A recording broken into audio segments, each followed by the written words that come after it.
Welcome to the weekend edition of the Fear and Greed Business Headlines. I'm Michael Thompson, and hello to you, Sean Aylmer. Hello, Michael.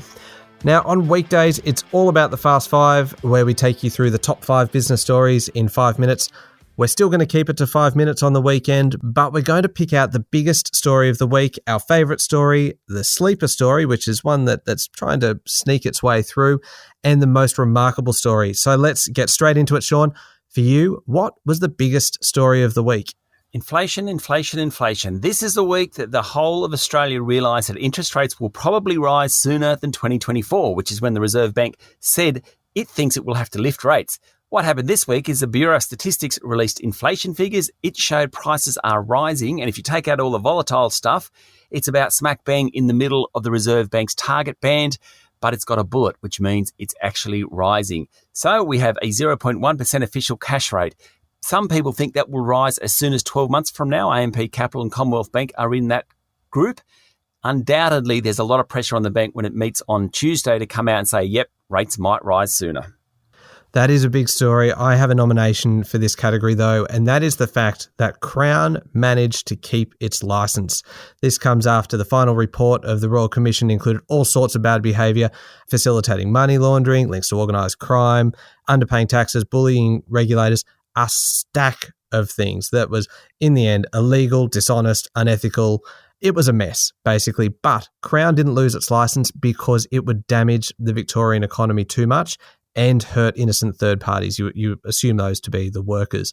It's going to be run by a special manager alongside the board and executives, but basically it's on a good behaviour bond for the next 2 years. But I think that was a pretty big story this week. Fair call. Moving on to the sleeper story. What are you nominating today, Sean? Well, I'm nominating a Reserve Bank report about the buy now, pay later sector. Essentially, it came out and said it needs to be regulated. So at the moment, the buy now, pay later groups like Afterpay and Zipco advertise the fact that it's the merchant, not the consumer, that pays. The Reserve Bank has said buy now, pay later groups need to drop the no surcharge clause, which will allow merchants to put a surcharge on those transactions. It's not just that, it's the fact that regulators are looking at buy now, pay later groups, and that is a forerunner to more regulation, and that will make it more costly in industry to run, which means it will become less competitive. You know what? I think I'm going to support you on this one. I know Excellent. that you and I don't always agree on these stories, but I think that was the sleeper story of the week. Good. We'll agree on that one.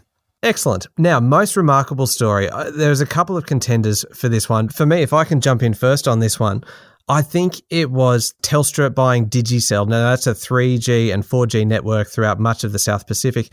But the thing is, it was mostly using taxpayer money, which is just extraordinary. $2.1 billion was the cost. The government is providing $1.6 billion or more. Now, that's your money, my money.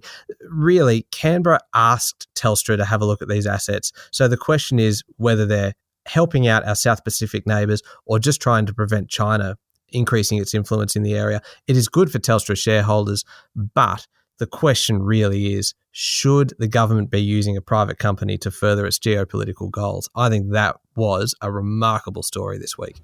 I would agree with you. A special commendation, though, to the ICAC inquiry in New South Wales. It's looking into whether former Premier Gladys Berejiklian abused the public's trust in her relationship with disgraced MP Darryl Maguire, who was pushing Ms Berejiklian about getting some funding for his electorate in Wagga Wagga.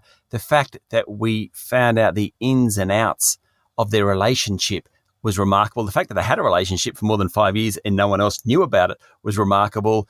It's actually painful to listen to some of that. It doesn't look good for Ms Berejiklian. So for me, that gets a special commendation on the remarkable front. Yeah, absolutely. Okay, finally, the favourite story of the week. What was it for you? Well, the fact that we mentioned so many rich people. We had Andrew and Nicola Forrest buying Olivia Newton-John's wellness retreat in Byron Bay for $30 million. Michael Jordan's Nike shoes being sold at Sotheby's auction for $1.5 million US. And Tom Brady, arguably the greatest quarterback of all time, asking a fan to retrieve a ball. That's a ball that he threw his 600th touchdown pass, wanting to give him one Bitcoin as opposed to the value of the ball, which is about $900,000 US. I love the fact we had a lot of famous people this week. It does feel to me like you're cheating a little bit and grouping multiple stories into one in order to make it the favourite story of the week, but I'm going to let it through.